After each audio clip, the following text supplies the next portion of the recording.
time, Lalo, to introduce with the maps here. Yeah, go ahead. Introduce. So, these are the maps that Lalo was drawing, and I'm going to ask him what is it exactly. And we're going to enjoy a little bit here the air. So, first of all, tell me which city is what, like, because you maybe know. first of all, my first question to the temporary community was, no, we can say here. Yes, I just do that. I will hold it.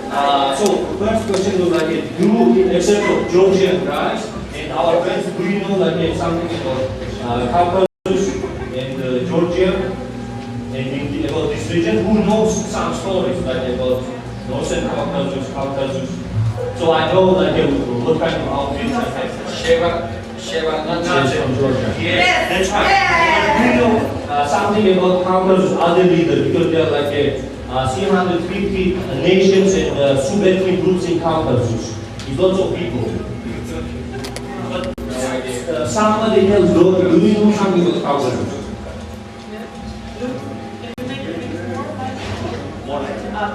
No, microphone up. Because it's a very important question.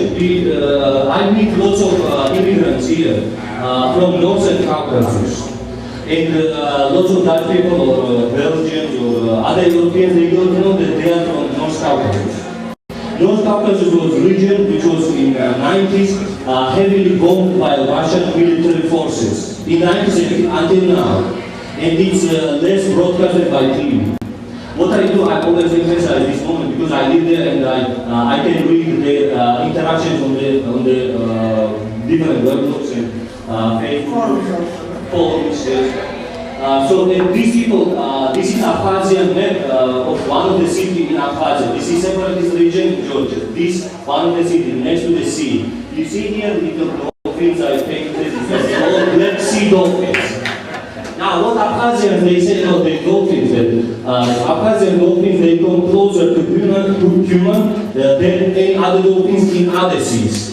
So we are busy creating lots of stories and mythologies because we are very small people and constantly attacked by empire, Russian empire. Now, North Caucasus are still now disturbed by Russian military forces.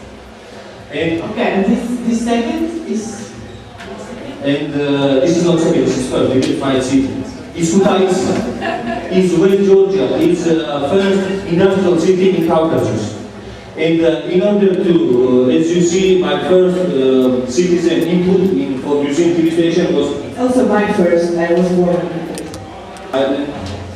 in this case, it's too much blame games going on in the internet. They fight a lot, we fight a lot.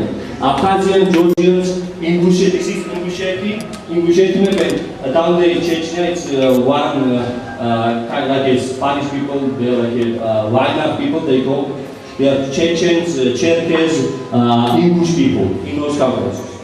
Now all these people, they don't communicate with each other during 20 years because after Soviet Union collapsed, for them it's really hard to communicate. They are all Russian forces controlling everything, each square meter, especially in North Caucasus.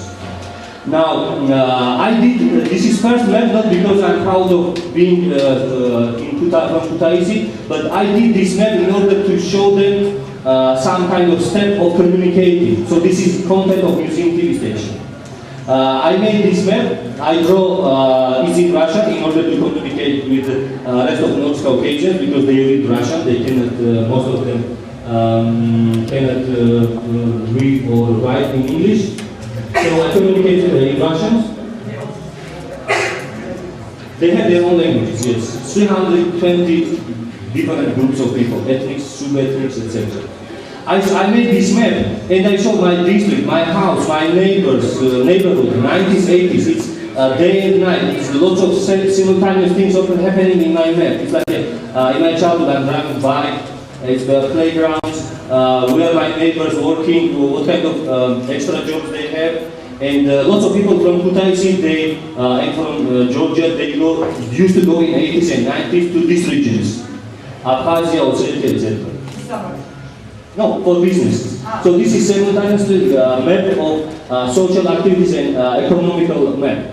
After my first map, I showed them, I sent them, and after being in contact with different groups, I showed them how we're gonna work our project.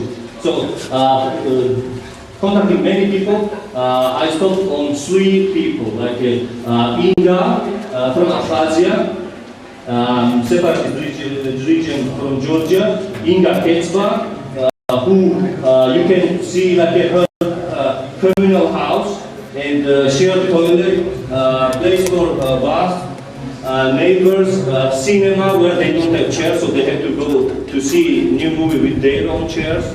So in Soviet time it was also not that, Sorry. I have back pain now. It wasn't also big fan in Soviet Union because they had lots of issues. So she wrote lots of stories about Okay, so neighborhood. after this we just make a story. This is her close neighborhood and where neighbors working. This is Inga herself with before the war in '92. And this is Inga with her neighbors. So this is my first like a citizen stories that it was most easy to contact them through these stories because none of them want to talk about war because they went through this. And in this case, we also talk about pictures. She's not putting her private like pictures in internet. And this is Ossetia. Do you remember 2008 there was war in Georgia? So we have here like these stories which disappeared completely from media. And in 2008 they say it was a 3-day war, and it's lie because war was also before and after, and it still continue. And this is a person who lives here. This is Jana Giglueva, and this is her childhood story, which we're gonna read. To you, like her childhood stories.